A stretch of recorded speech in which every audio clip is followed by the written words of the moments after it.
Hello, everyone, and welcome back to On Work and Revolution, where we talk about what's shaking up in the world of work. I'm your host, Debbie Goodman.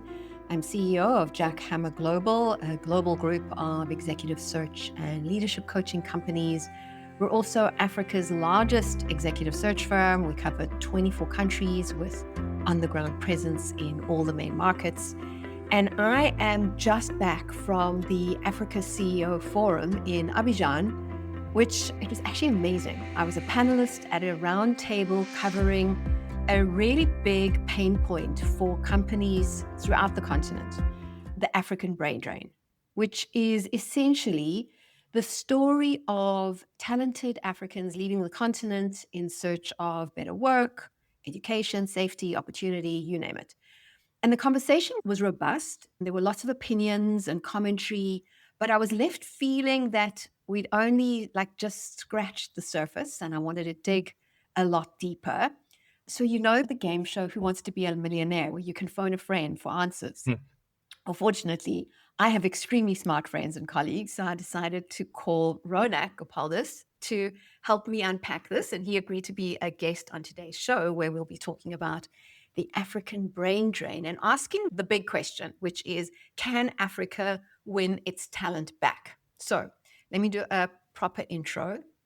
Ronak Gopaldas is a sharp, smart, bold voice on African markets. He is director at Signal Risk, where he helps businesses and governments to navigate Africa's very, very complex political and economic terrain. He's a very sought after writer, a media commentator, faculty member at Gibbs Business School. He's a TEDx speaker, and I think an expert who has spent his career decoding risk, policy, and essentially power on the continent. And he's also somebody who's not afraid to flip the script and challenge the status quo, which is why I've invited him here. Welcome, Ronak. Thanks for having me, Debbie, and thanks for that very kind introduction. Always kind. Okay, so let's set the scene. Um, let's just talk about the idea of this African brain drain, because it's a term that is often used to describe the flow of essentially highly skilled, talented people leaving the continent for opportunities elsewhere. And then a big part of the story is also students. Many of Africa's brightest young people, or those who can afford it, go abroad to study at top universities, and then they end up building careers overseas, and they gain this incredible experience and exposure, but then they don't come back. Mhm. And so my question at a high level is this outflow of talent something that we should be trying to prevent? Or is there a smarter way to think about how Africa could still benefit even when its top talent chooses to leave? Thanks, Debbie. That's a great question. But I think we need to frame this challenge a little bit differently, because it's both a challenge and an opportunity, and we need to go a little bit beyond the binary thinking that has kind of characterized this debate for a long time. So in the past, it was brain drain versus brain gain. It was talent migration versus talent retention. And in the modern world, when we've had so much globalization where migration is a fact of life, it's a little bit reductive. So I think we need to frame it a little bit differently, because people are going to move whether we like it or not. Mm-hmm. Whether it's kind of blue collar workers, white collar workers, whether it's physically or digitally or moving tax wise, people move for opportunity, for challenge, for change, for love. And we need to frame it as more a question around talent engagement rather than talent retention. So how do we design the ecosystems that make it easy for Africans who go abroad to stay connected, invested, and to impact Africa positively? What are the win-win strategies? And to do that, first, we need to really understand why people are leaving. Are they push or pull factors? In 2015, we had Nenegate in South Africa. We saw a massive Mm-hmm. exodus because people stopped trusting the system and the governance system, right? In Right. Nigeria, they've come up with a term for it called Japa. And we've seen this massive exodus to places like Canada.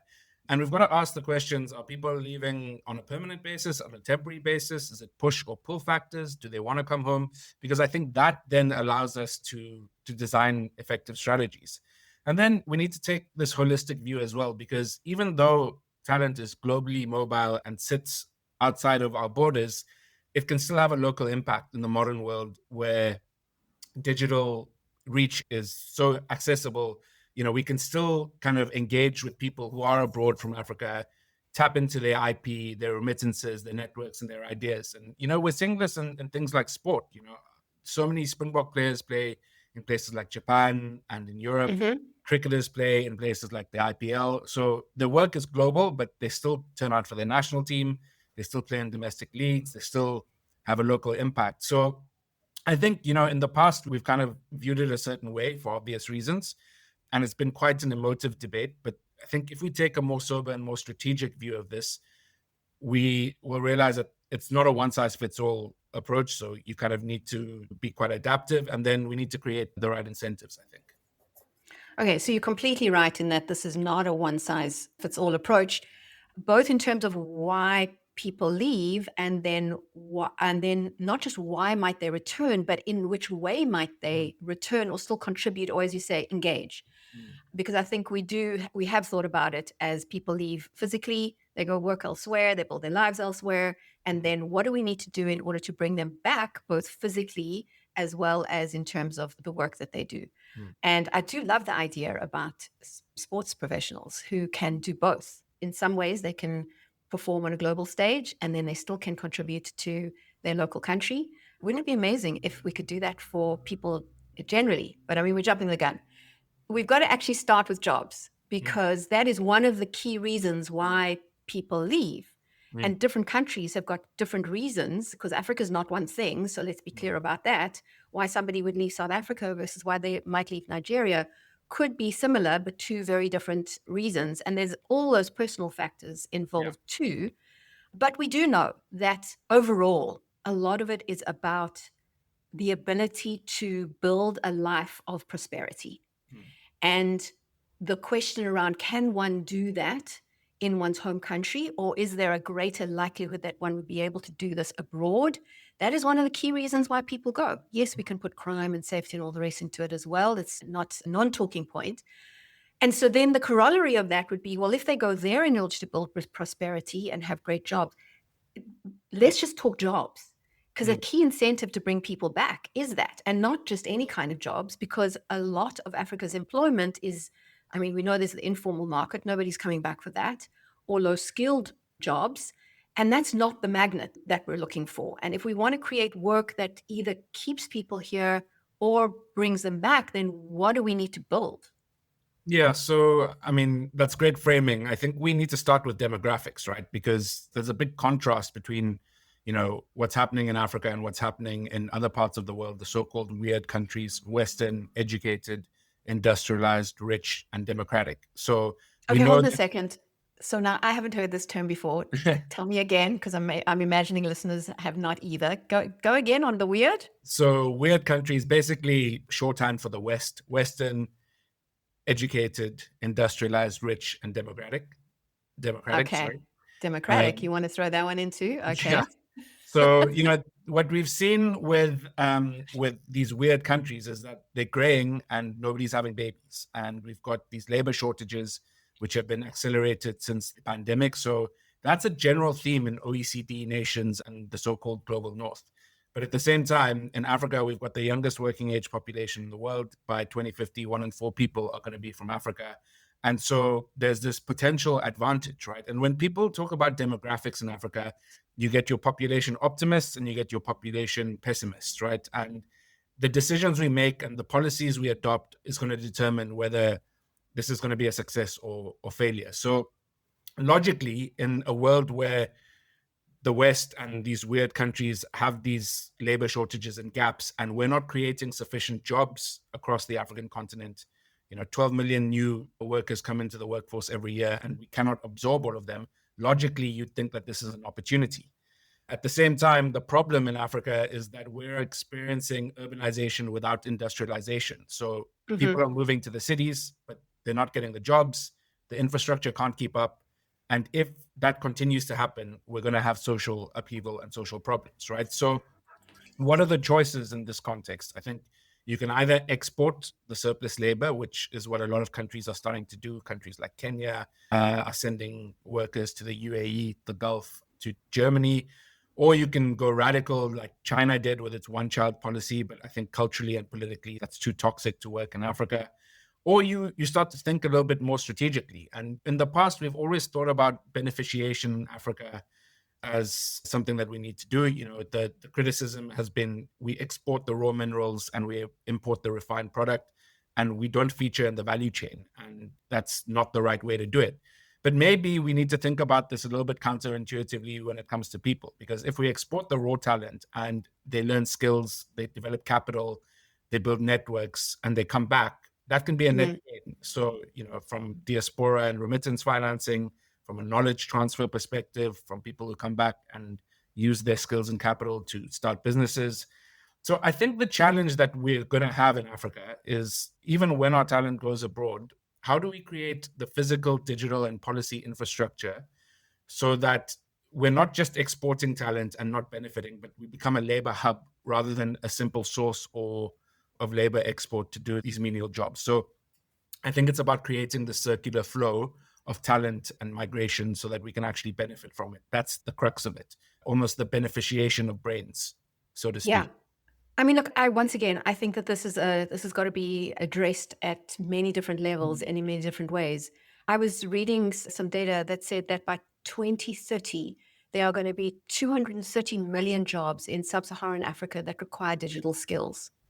And that just if we look at sort of infrastructure and systemically, one thing that needs to happen across the continent is the acceleration of skill development in the digital space, because even jobs that are pretty manual right now are going to require a digital capability.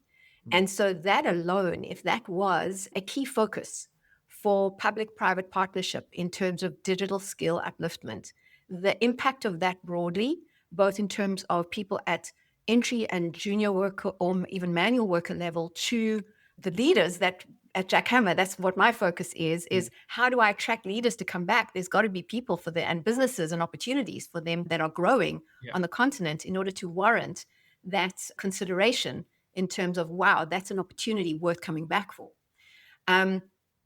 So, okay, there's the job side, which I mean, we could devote an entire conversation around that, but there's too much else to get to. So aside from jobs, and let's just be clear, people do come back, particularly for big jobs. I see that at Jack Hammer, that's what we primarily do when it comes to finding top people with global experience, but nevertheless a local national in one of the 24 countries that we work in. We're looking in the diaspora. And they do come back. They come back primarily for a great job, to have family around when their kids are young, to be immersed in their community or their culture. I mean, both you and I know what it's like to be living and working abroad, and it's not a walk in the park. There are many times when I question my sanity. Yeah. And so from what you've seen, let's talk about skilled workers. Let's talk about people that who've got the education, who've done a stint in a global multinational or a startup or whatever it is somewhere abroad in one of the weird countries. I love that. What motivates them to come back, and what would we need to do to make it more appealing? And this is like job aside. Yeah, that's interesting because I'm starting to see this happen more and more anecdotally, where it's a serious consideration, especially for people of my age who have young families. The gap between the life that they envisage when they initially move and what the reality is very different post-pandemic. And for example, in the UK post-Brexit, they say it's the gap between emerging and submerging economies these days. It's narrowing. And people move back for, I think, three things, right? They move back for community, for a better quality of life, and they move back for comfort and convenience. And those are the pull factors. But they're also push factors, right? So in the current zeitgeist of anti-immigration sentiment, individualistic societies in a lot of the Western world, lack of community, the cost of everything, is all kind of push factors that are suggesting that actually when you move, when you're young, it's great. You go on an adventure, you try to build things, you try to do things. But the older you get, the more you think about purpose, legacy, family. And as you know, childcare costs in these so-called weird countries are really challenging. So that kind of trade-off is becoming less and less of a consideration. There are trade-offs everywhere in the world you go. For example, I always use the example of Joburg. great people, warm weather, great restaurants, great bars, but infrastructure and safety is an issue.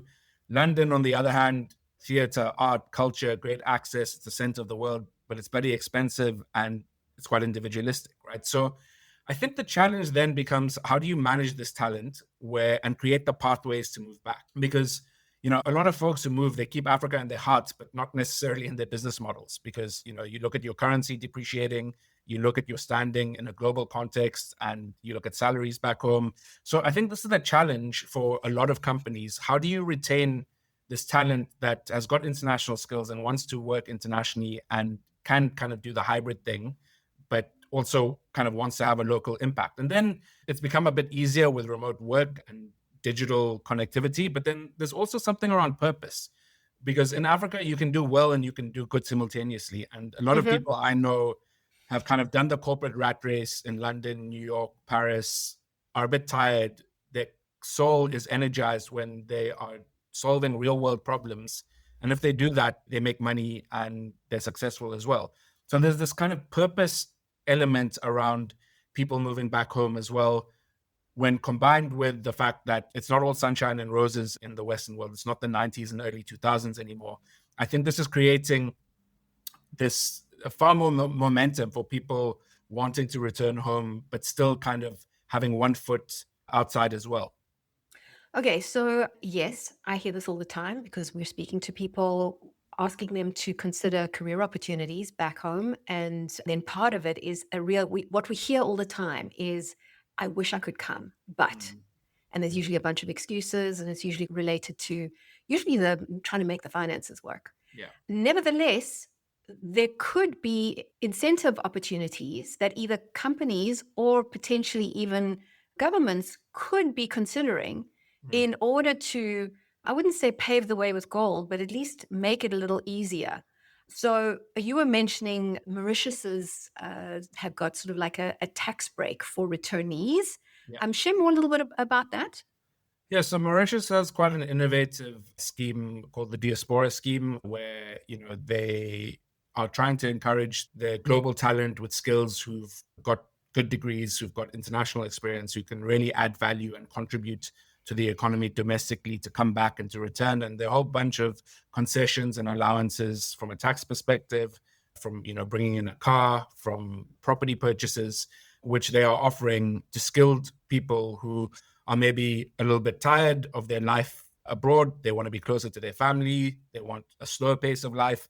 And I think that's something that could set a precedent for other countries who could incentivize their best and brightest minds to return and give them incentives. Now, the practicalities, of course, need to be worked out. Each country is different, as we've mentioned. Mm. The policy contours need to be managed, as does the local sentiment and politics. Something like Yes. this in a small country like Mauritius is probably not going to whip up a lot of resentment.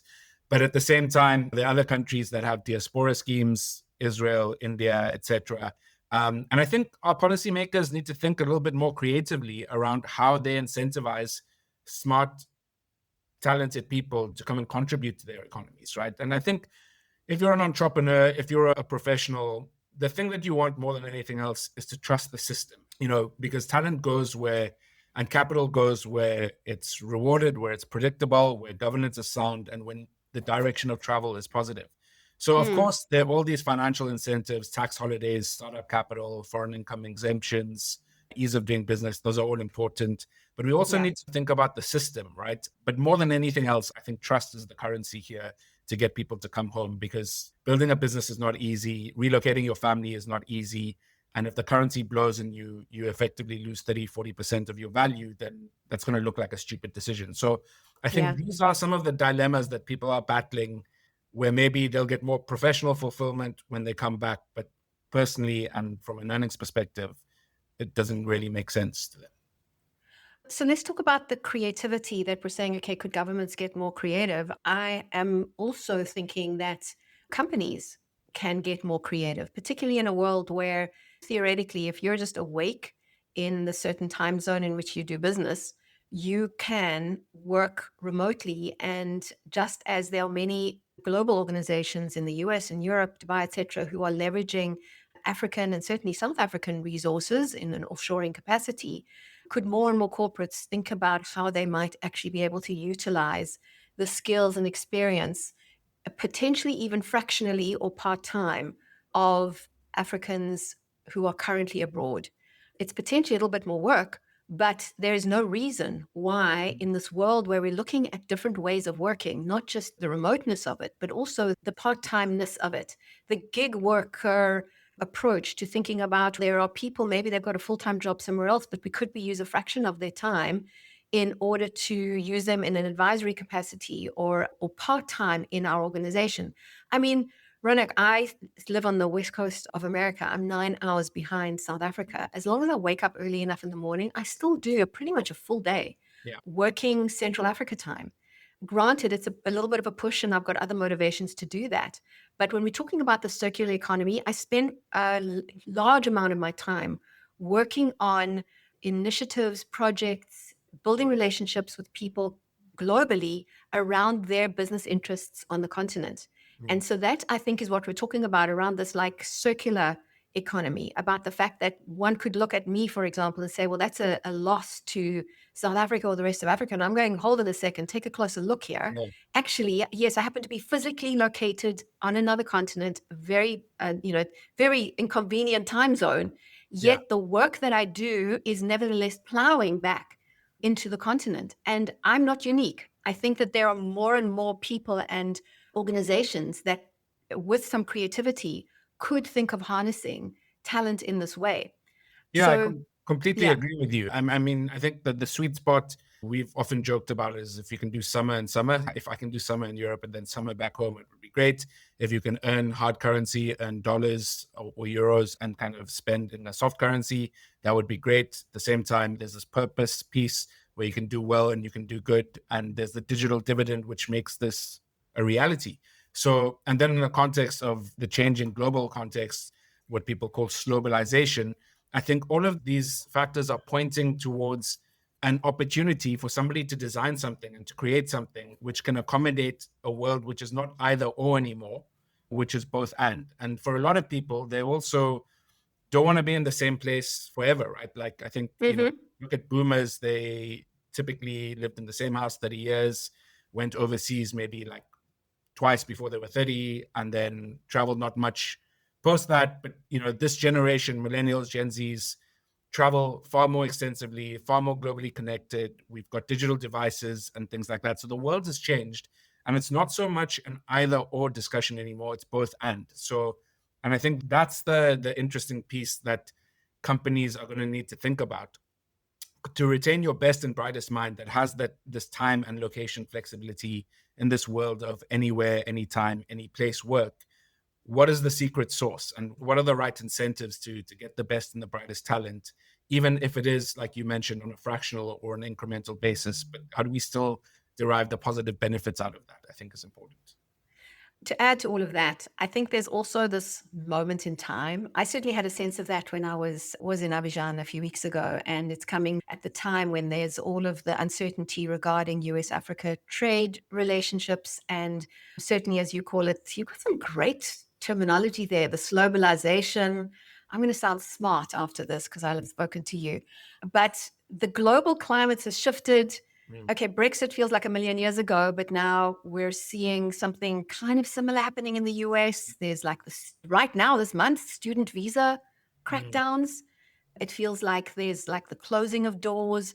Could this potentially be another opportunity for Africa? Could it be like an opening of door moment where people who were examining the risk factors and the idea around prosperity and the idea around feeling like you belong in a place, where if organizations were thinking about putting in a program, or governments were thinking about how do we address this issue, now could be the moment to pounce, because we're at this moment in time where what may have felt like a no never is changing into a okay, yes, maybe, Yeah. for people to think about it. Yeah, I think I always say that in Africa, our challenges are our opportunities and our risks are our rewards. And nobody's coming to save us. Africa needs to develop its own solutions to its own problems.